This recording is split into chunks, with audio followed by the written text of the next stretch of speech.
Vous souhaitez créer facilement des road trips sur votre ordinateur et les transférer ensuite sur le GPS? Alors suivez cette vidéo. La solution que je vous propose est le logiciel de tracé GPS ITN Converter téléchargeable sur Internet via votre moteur de recherche préféré. Je tape sur Google ITN Converter. Je clique sur Benichou Software. Je vais jusqu'à Essayez-le.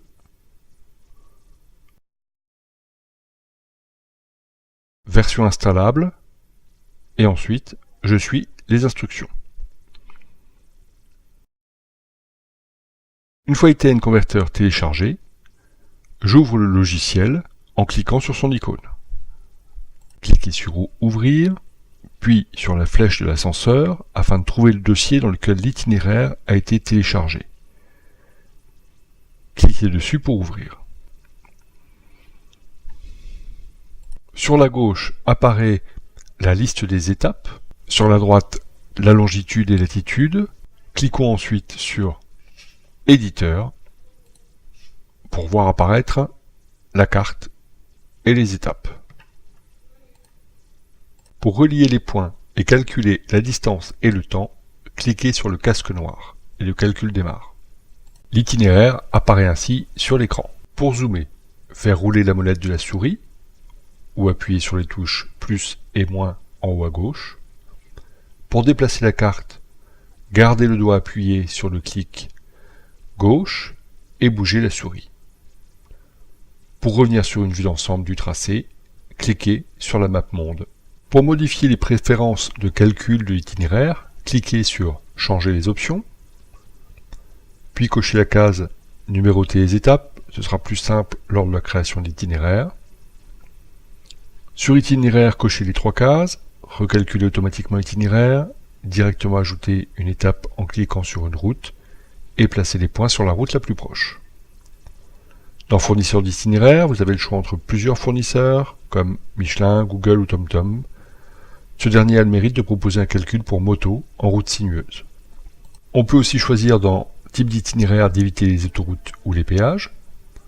Pour le fond de carte, j'ai pour ma part choisi Via Michelin, qui a l'avantage de colorier les routes touristiques en vert. Cliquez sur OK, le calcul commence et le tracé se modifie selon les options choisies.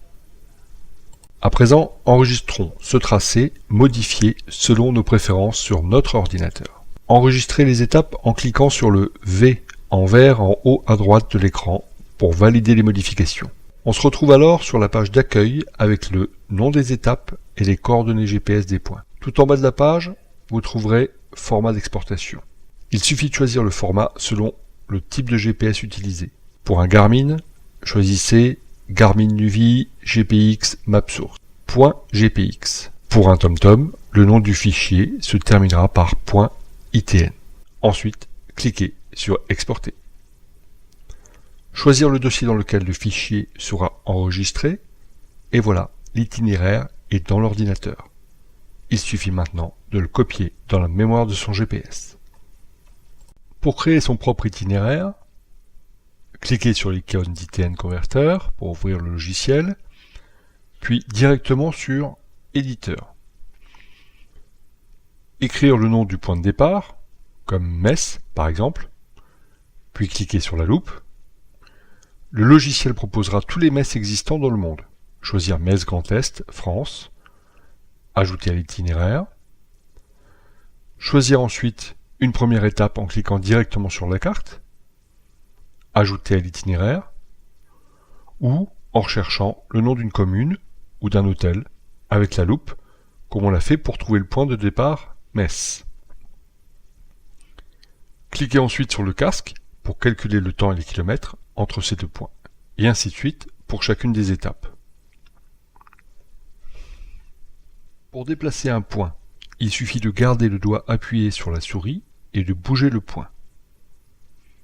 Les flèches vertes permettent de remonter ou descendre une étape dans la liste, la croix de supprimer une étape, les deux petites flèches vertes d'inverser le sens des étapes, la corbeille de tout supprimer, le casque de calculer l'itinéraire, la croix d'effacer l'itinéraire en entier, la map monde de voir l'itinéraire en entier sur l'écran. La montre d'optimiser le tracé, mais attention, le logiciel vous fera parfois faire demi-tour après être passé par l'étape afin d'optimiser le tracé. Et enfin, la checklist pour changer les paramètres. Pour enregistrer ensuite son itinéraire, cliquez sur le V en vert pour valider les modifications, puis exporter selon le type de fichier. GPX pour Garmin ou .itn pour TomTom. Utilisez l'ascenseur pour choisir le fichier dans lequel sera enregistré l'itinéraire, puis cliquez simplement dessus et enfin enregistrer. Première astuce, le nombre de points. Plus vous multiplierez les points, plus vous serez sûr de passer par la route. Calculée par ITN une fois que l'itinéraire aura été transféré sur votre GPS. En effet, ITN calcule l'itinéraire selon ses paramètres, mais le GPS calculera lui aussi à sa façon. Zoomez sur chaque point étape. Une fois le tracé terminé, vérifiez que chaque point est bien là où vous le souhaitez en zoomant sur chacune des étapes. À présent, c'est à vous. Bonne route!